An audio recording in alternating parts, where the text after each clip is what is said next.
Welcome everyone to History Gone Wilder, part of Half History Will Travel. I'm your host, the Wilder historian, Dr. Lucas Wilder, and last time I covered the Battle of Jonesboro and Hood's decision to evacuate Atlanta. In this video, I'll bring the Atlanta campaign to an end with the capture of Atlanta by William T. Sherman. If you like what I do, please consider subscribing to the channel if you haven't done so already. Join the Patreon page and purchase something from the Teespring store or Etsy shop. Every little bit helps. Thank you.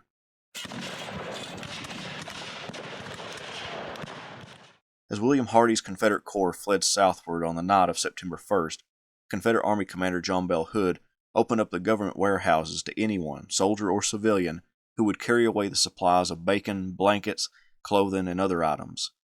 What couldn't be carried away was to be burned. Hood's soldiers set fire to 5 locomotives and 81 freight cars. 28 of those cars were filled with ammunition, and the explosion from those cars leveled nearby buildings, catching many on fire. During the night, the 2 Confederate corps in the city, one under Alexander P. Stewart and the other under Stephen D. Lee, began filing out of Atlanta. By 1 a.m. on September 2nd, all that was left in the city militarily was a few cavalry. At daylight, the mayor of Atlanta, James M. Calhoun, and some municipal officials came out of the city and walked through the entrenchments, carrying a white flag, and proceeded north. They ran into troops from Henry Slocum's 20th Corps, who had come south to investigate the loud explosions from the ammunition freight cars. Calhoun formally surrendered the city to Union forces, asking for protection for non-combatants and private property. At 11 a.m., Union forces marched into the city and raised the flags of the 60th New York and the 111th Pennsylvania over City Hall. Slocum himself entered the city in the early afternoon and sent a quick message off to President Abraham Lincoln. It read, "General Sherman has taken Atlanta." South of the city, William T. Sherman was organizing a pursuit of Hardee's corps south. About a mile north of Lovejoy Station, Hardee put together a strong defensive line, and although Sherman had him outnumbered more than 5 to 1, 2 things pulled Sherman away from a fight. 1, Hardee put his men on a ridge, dug in, and placed his flanks in marshy areas, which would force Sherman to hit him head-on. Sherman could have overwhelmed the Confederate defenders, but there would be a lot of bloodshed. 2, Sherman heard the explosions to the north when Hood destroyed the ammunition cars and worried what that might mean. Late on September 2nd, Hood reunited his army at Lovejoy Station. Early on September 3rd, Sherman finally got word from Slocum that the Confederates had abandoned Atlanta. Now Sherman had the option to give battle to Hood's entire force, but the railroad, thanks to himself, had been destroyed south of Atlanta from Rough and Ready, so he couldn't get any supplies by rail to his army. And except for Kennesaw Mountain, Sherman had tried to avoid frontal assaults against the enemy during the whole campaign. Therefore, he decided to pull back to Atlanta. Upon hearing the news, the North was elated. To inform as many people as possible of the enormous success, Lincoln ordered salutes fired in the Army's honor in Washington, New York, Boston, Philadelphia, Baltimore, Pittsburgh, St. Louis, New Orleans, and other major cities. Ulysses S. Grant, Sherman's superior and friend, wrote to Sherman that, "In honor of your great victory, I have ordered a salute to be fired with shotted guns from every battery bearing upon the enemy. The salute will be fired within an hour amidst great rejoicing." Of those most joyful of the success by Sherman were the Republicans. In late summer, at the Democratic National Convention, the Democrats put forward George B. McClellan as their presidential candidate to run against Abraham Lincoln in the 1864 election. McClellan himself wanted to preserve the Union, but had different ways of going about it than Abraham Lincoln. However, the Democratic Party platform differed from their candidate. The platform wanted peace at any cost and declared Abraham Lincoln's war policies failures. Now, by early September, Atlanta fell, demonstrating that the Union armies were making significant yet slow progress toward an end to the war. The Democratic platform was now on loose ground. As historian Richard McMurray wrote about McClellan's acceptance letter, he had both to appeal to the newly reinvigorated Unionism sweeping the North in the wake of Sherman's success, and to avoid so antagonizing the rabid peace Democrats that they would sit out the election. He had to offer voters a convincing rationale for choosing him rather than Lincoln to complete the national victory. He also had to remain reasonably faithful to his own Unionist convictions. Finally, if he were to have any chance of winning the election, he could not give the Republicans too easy a mark in pointing to his position on the one hand and the Democratic platform on the other. In the letter of acceptance, McClellan assured the people that the war could not come to an end without the reunion of the nation. Even if one Southern state remained outside the Union when the war was over, McClellan wrote, "I could not look in the face of my gallant comrades of the Army and Navy who have survived so many bloody battles and tell them that their labors and the sacrifices of so many of our slain and wounded brethren had been in vain." However, there was one significant difference between McClellan and Lincoln's views on the war's conclusion.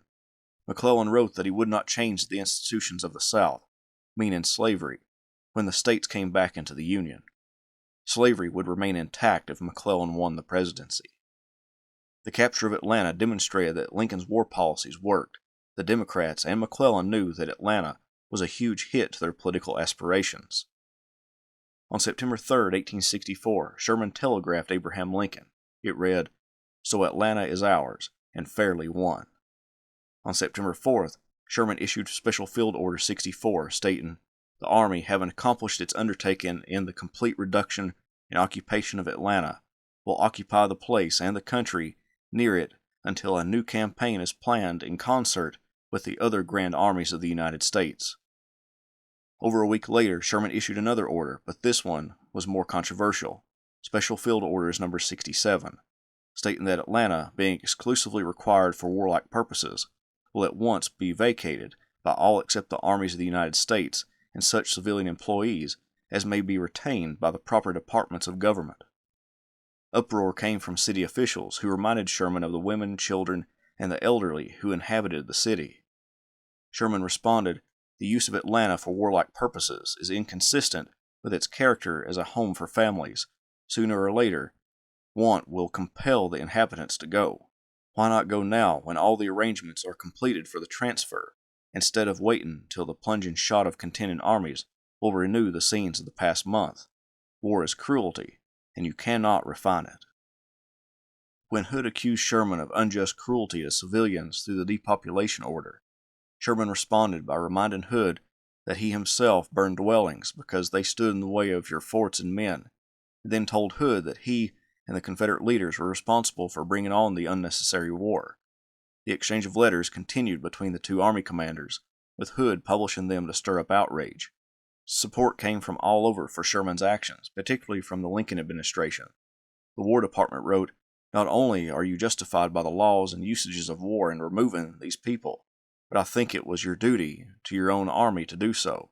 We certainly are not required to treat the so-called non-combatants and rebels better than they themselves treat each other.